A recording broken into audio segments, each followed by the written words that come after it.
Welcome back. How are you guys? Welcome back to the Gratitude Space with Louisa.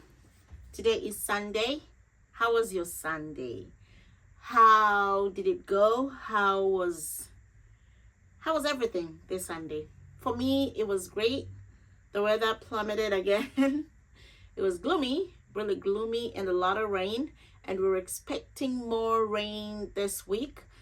So apart from having a little taste of the sunshine, we are experiencing lots and lots of rain. Do you know why? Because it's spring, and in spring it has to rain so that we can get the beautiful plants that we want, the beautiful flowers, the beautiful healthy homegrown vegetables that you want to grow this summer. So for their rains, I know it's annoying, but we have to have it. We have to have the rain because it makes the snow hardened the soil. And now the rain is softening the ground so that farmers can help. Like, it's a cycle, guys. It is all a cycle, and we're all part of it.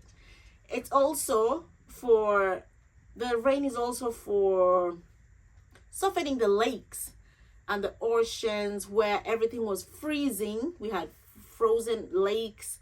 In Canada, there's a lot of frozen lakes during winter. So that means before summer hits, it has to be rain so they can melt everything, and then the water can start getting warmer, right?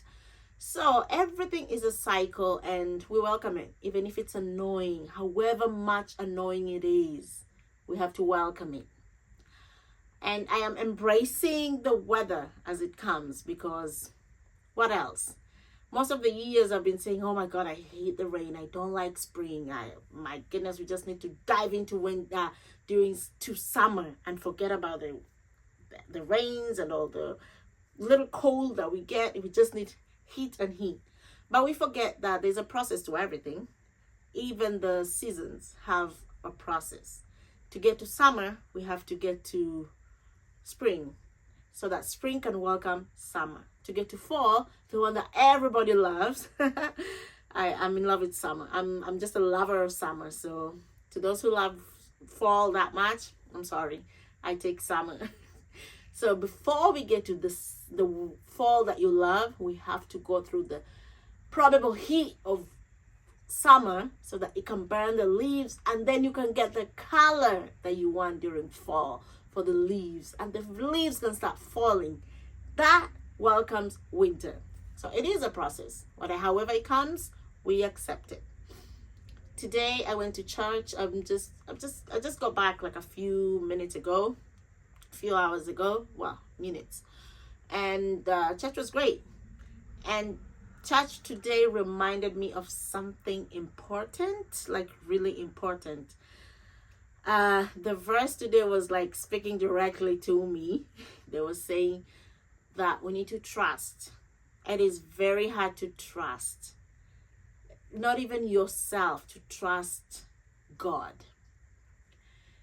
It is very hard for believers to just let go and trust God. So today I was having so many questions, like, I was talking in the morning. I was a little bit annoyed about little things, and I was telling my boyfriend, I want this to go this way. Like, I was getting back into that, complaining and want to control everything. And then today church reminded me that I am not in control anymore. I used to put myself in control, but I need to learn that I am not in control. I need to trust. If I am giving my life to God and to Jesus, I need to trust God to lead my way in everything that I want. The timing that I want, how everything to go, it is not the same as God's timing. The things that I want, or however I want them to go, it is not up to me to decide how they will go. It's up to Him. And the way He does things is not the way we expect it to happen. It's either totally different or exactly at the moment that you need it. And he never fails. Sometimes we think that God fails to answer our prayers and to give us the things that we want. He never fails.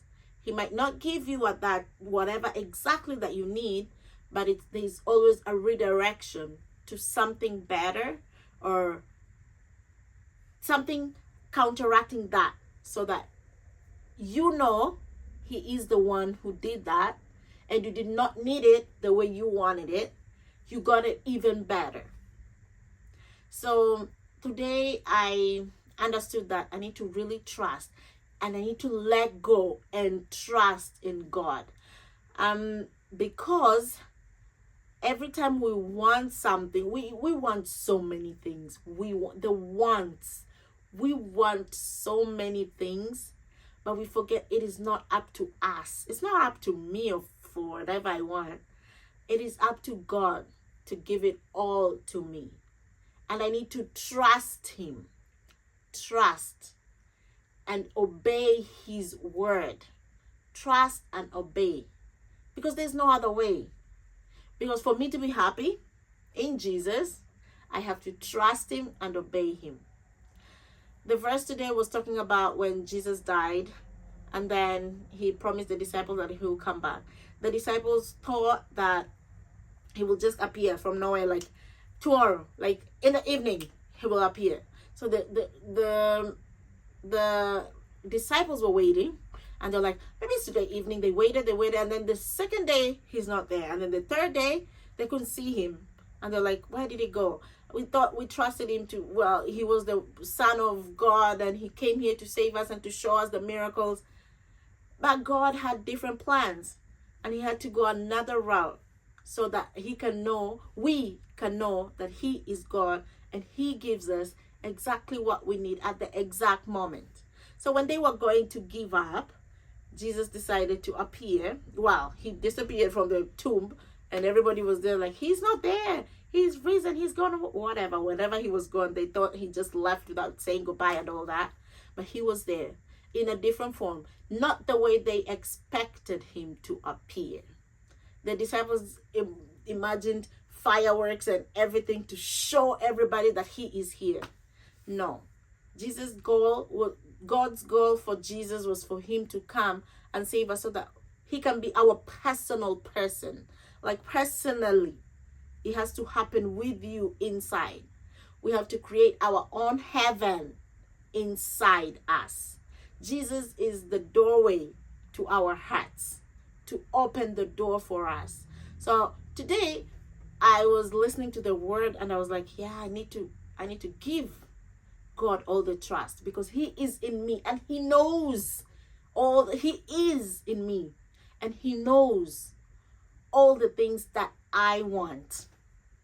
And every time I worry about them, God is there like, excuse me, I did all these things for you to start doubting. Why are you doubting everything? Don't doubt it. Trust in him. He will never fail you. He will never fail. There's no time that he fails. He has a reason for everything, and he answers prayers exactly how he deems fit for us. Okay? So today's verse was so nice, and it really spoke to my heart, and I really loved it. And I hope those little things that I spoke about helped you. And I'm so glad for my church, because it's a Brazilian church and they speak Portuguese, but they translate for me. I'm mostly the only English speaking person, and they translate for me. And with all the translation and the language barrier, I got everything, and I understood what it's like. God was speaking to me. He wanted me to get that message, and I did. So I'm blessed today to know that I can trust in God and obey him, and because there's no other way to be happy in him rather than to trust and obey. Okay? So thank you for being here today. I believe that something amazing was going to happen to me today. Something amazing that happened to me today is that verse. That was a beautiful verse for me today, and I loved every bit of it. So that's something amazing that happened to me today, and I'm grateful that I got to hear that. I am grateful to get a church where everybody cares enough to understand that I don't even speak their language, but they give me the opportunity to understand by translating it for me. So I'm glad for that. And soon I'll be learning Portuguese. Relax, guys. I'm coming. All the languages are coming. Italian, Portuguese, Spanish. I am going to be all around. And I'm so happy about that. I'm so grateful that I get to meet these different kinds of people with so much different languages and cultures. I'm so grateful for that. Tomorrow is Monday. We're starting a new week. I hope you have an amazing, amazing week. And everything flows for you. And everything goes the way you want. And if you're worried, remember to trust in Him. Trust completely. Trust. And don't worry, because He knows what He's doing. Okay? With that, I want to say thank you for being here, and I'll talk to you guys tomorrow. See you guys on the other side of the new week. Okay? We're going to have an amazing, amazing week. Have a good night. Ciao.